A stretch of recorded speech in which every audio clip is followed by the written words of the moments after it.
तो Spiderman no वे home के non spoiler review के बाद में अब हम लोग बात करने वाले हैं स्पाइडरमैन नो वे होम के स्पॉइलर रिव्यू के बारे में। तो जिन लोगों ने अभी तक स्पाइडरमैन नो वे होम मूवी नहीं देखी है उनसे मैं रिक्वेस्ट करूंगा कि जाइए और जाके स्पाइडरमैन नो वे होम मूवी देखिए। टिकट्स ऑनलाइन या फिर ऑफलाइन मिल जाएंगी। तो आज हम लोग बात करने वाले हैं स्पाइडरमैन नो वे होम मूवी के स्पॉइलर रिव्यू के बारे में, वो भी भारी भरकम स्पॉयलर्स के साथ में।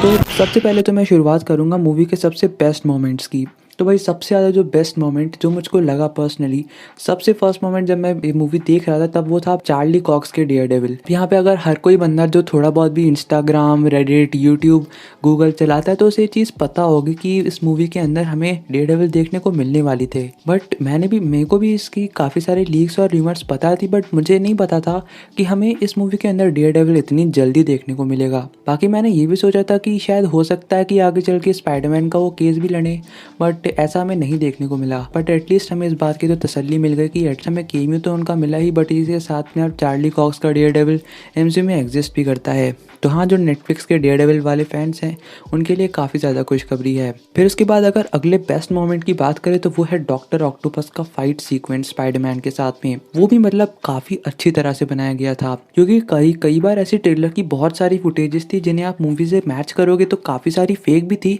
लेकिन काफ़ी सारी रियल भी थी, जो कि यहाँ पे मार्वल की मजबूरी थी, क्योंकि अगर उन्होंने ऐसा नहीं किया तो फिर मूवी के बारे में काफ़ी सारी मेन डिटेल्स रिवील हो जाती। बट जो भी हो, मूवी को देखने में सीरियसली बहुत ज़्यादा मज़ा आया। मतलब टॉक ऑक का जो फाइट सीक्वेंस था उस पर भी एक काफ़ी अच्छा खासा वीएफएक्स खर्च हुआ था।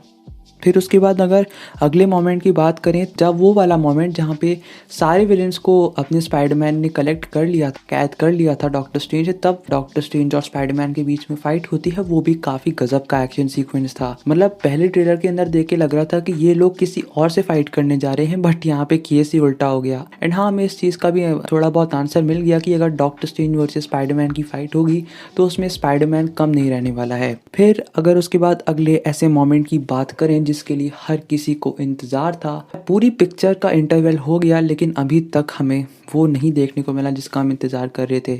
लेकिन फाइनली हमें एंड्रयू गारफील्ड और टोबी मैguire के स्पाइडरमैन जब देखने को मिलते हैं,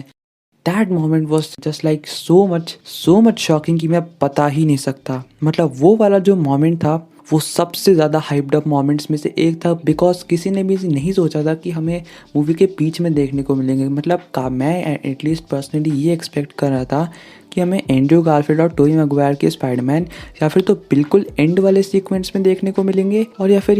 ये वाले स्पाइडरमैन हमें पोस्ट क्रेडिट सीन्स के अंदर देखने को मिलेंगे। बट ऐसा नहीं हुआ। तो यहाँ पे जो हमें शॉक देखने को मिला ना, वो काफ़ी सही था। एंड शायद मैं ही एक अकेला ऐसा बंदा था जो शायद थिएटर में चीख रहा था, भाई एंड्रयू गारफील्ड, भाई टोबी मैguire का स्पाइडरमैन। सो हाँ, ये टोबी मैguire और एंड्रयू गारफील्ड का जो सीन था स्पाइडरमैन फैंस के लिए बहुत ज़्यादा आइकॉनिक था। फिर अगर उसके बाद अगर हम लोग बात करें अगले मोमेंट की, तो जो फाइनली जो मोमेंट था जहाँ पे एंड्रयू गारफील्ड और टोबी मैguire के जो स्पाइडरमैन है, जो साथ ही में टॉम हॉलैंड के स्पाइडरमैन है, उनका जब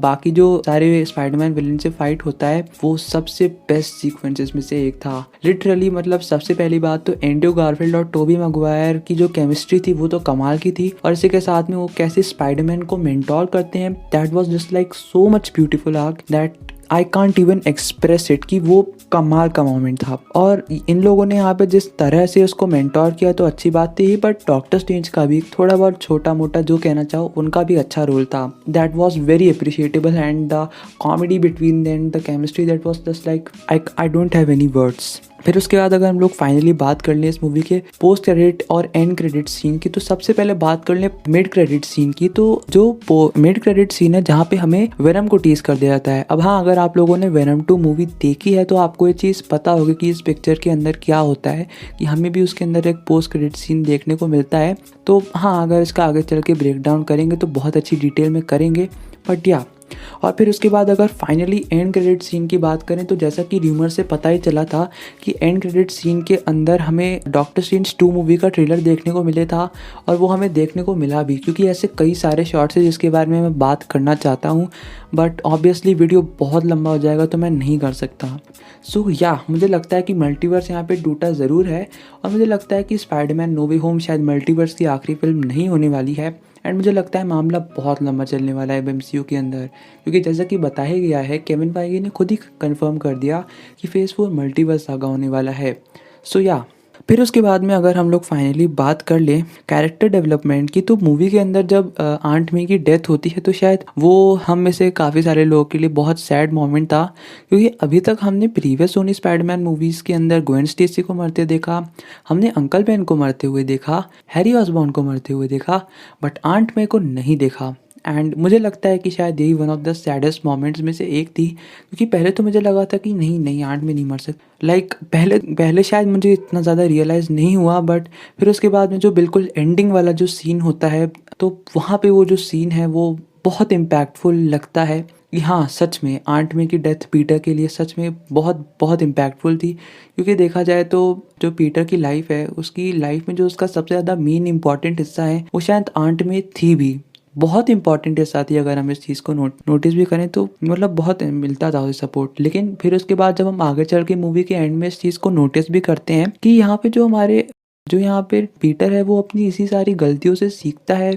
उसके कैरेक्टर का डेवलपमेंट होता है एंड वो उससे काफ़ी कुछ रियलाइज़ कर जाता है। जैसे जो हमारे टोबी मैगवायर के स्पाइडरमैन हैं, ठीक है,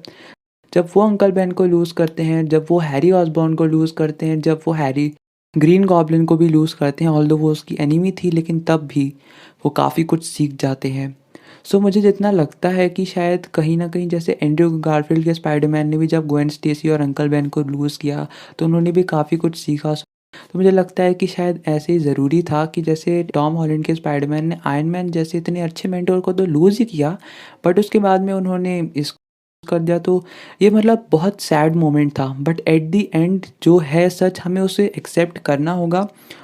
लेकिन यहाँ पे जब आगे चल के जब पीटर एंड में अपना जो सूट स्टिच करता है और जो उसमें लाइक था एपिक सिंगिंग सीन, तो मुझे लगता है कहीं ना कहीं आंट मे का जो डेथ है वो आगे चल के पीटर के कैरेक्टर डेवलपमेंट करेगा, क्योंकि बहुत सारे क्रिटिक्स थे जो अपने टॉम हॉलैंड के स्पाइडरमैन को क्रिटिसाइज़ करते थे कि भाई ये वाला स्पाइडरमैन बहुत चाइल्डिश है, ये बहुत मतलब वैसा है, इसके जोक्स खराब हैं, बहुत फ्लॉज है। लेकिन अब देखो, क्योंकि मुझे लगता है कि अब आगे चल के जो आंट मे की डेथ है वो पीटर को बहुत कुछ सिखाएगी। फिर अगर हम लोग सेटअप की बात करें तो अब जैसा कि एंड्रयू गारफील्ड और टोबी मैगवायर के स्पाइडरमैन को